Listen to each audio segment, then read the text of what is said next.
Pride and Prejudice. By Jane Austen. Chapter 40.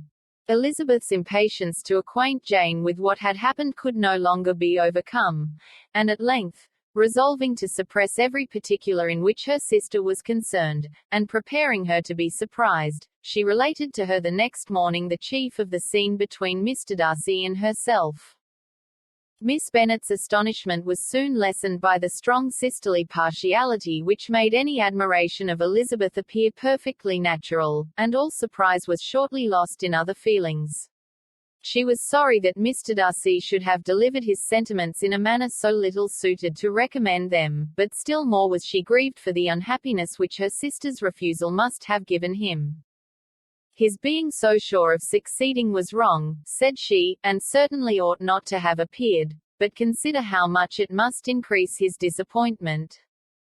Indeed, replied Elizabeth, I am heartily sorry for him, but he has other feelings, which will probably soon drive away his regard for me. You do not blame me, however, for refusing him. Blame you? Oh, no.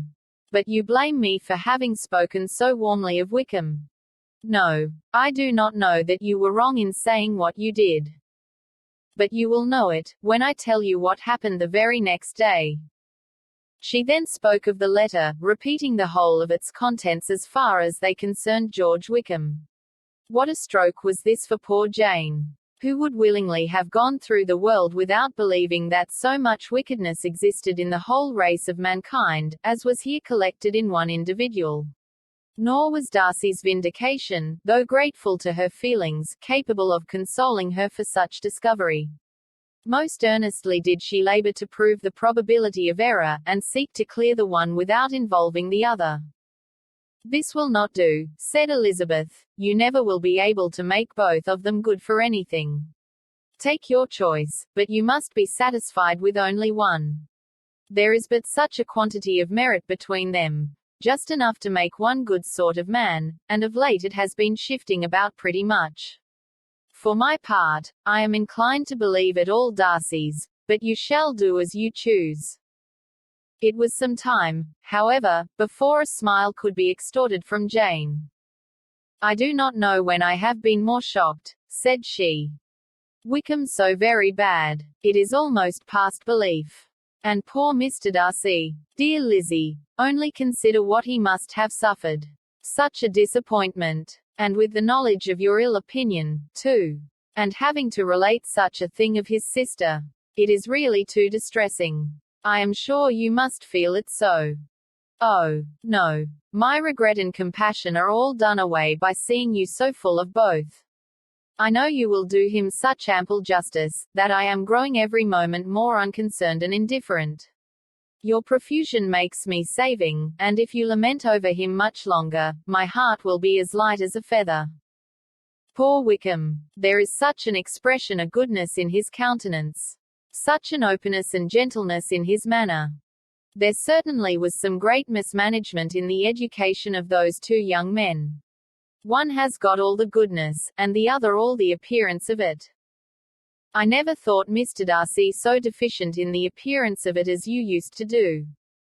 And yet I meant to be uncommonly clever in taking so decided a dislike to him, without any reason.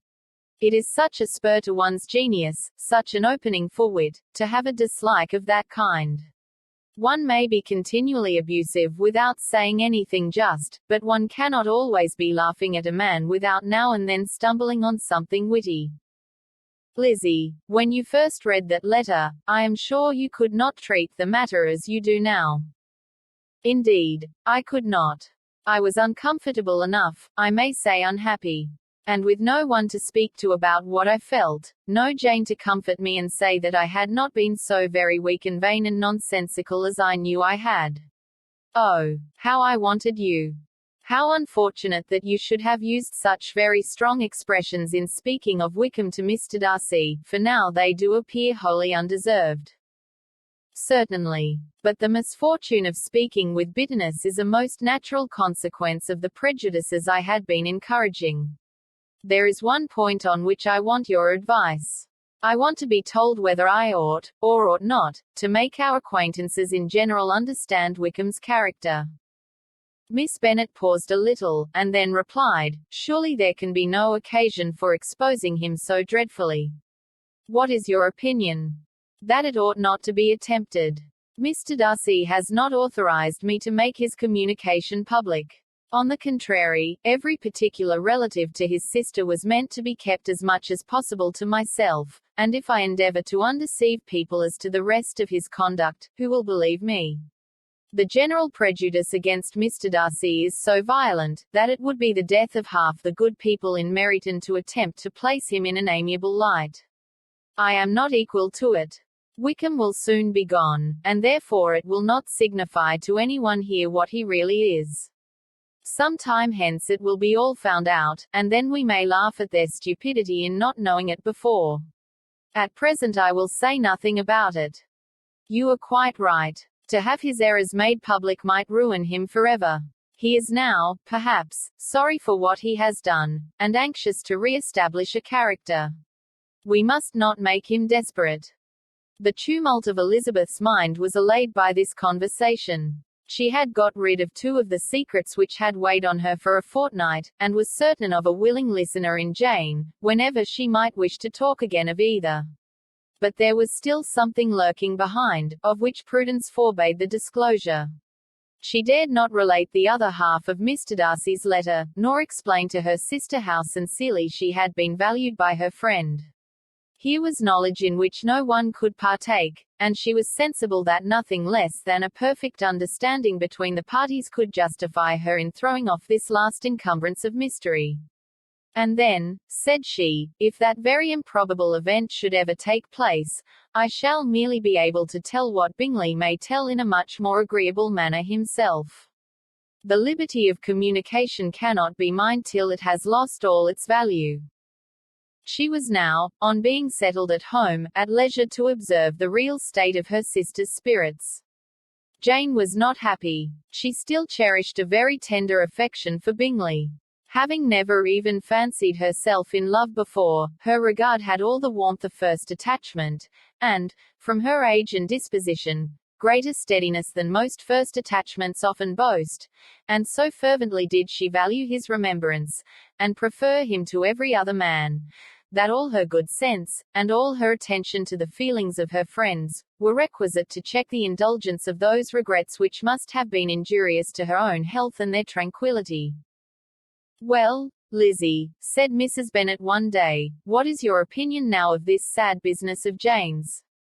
For my part, I am determined never to speak of it again to anybody. I told my sister Phillips so the other day. But I cannot find out that Jane saw anything of him in London. Well, he is a very undeserving young man, and I do not suppose there's the least chance in the world of her ever getting him now. There is no talk of his coming to Netherfield again in the summer, and I have inquired of everybody, too, who is likely to know. I do not believe he will ever live at Netherfield any more. Oh well, it is just as he chooses. Nobody wants him to come. Though I shall always say he used my daughter extremely ill, and if I was her, I would not have put up with it. Well, my comfort is, I am sure Jane will die of a broken heart, and then he will be sorry for what he has done." But as Elizabeth could not receive comfort from any such expectation, she made no answer. "Well, Lizzie," continued her mother, soon afterwards, "and so the Collinses live very comfortable, do they?" "Well, well, I only hope it will last. And what sort of table do they keep? Charlotte is an excellent manager, I dare say. If she is half as sharp as her mother, she is saving enough. There is nothing extravagant in their housekeeping, I dare say. No, nothing at all. A great deal of good management, depend upon it. Yes, yes. They will take care not to outrun their income. They will never be distressed for money. Well, much good may it do them. And so, I suppose, they often talk of having Longbourn when your father is dead. They look upon it as quite their own, I dare say, whenever that happens. It was a subject which they could not mention before me. No. It would have been strange if they had, but I make no doubt they often talk of it between themselves. Well, if they can be easy with an estate that is not lawfully their own, so much the better. I should be ashamed of having one that was only entailed on me.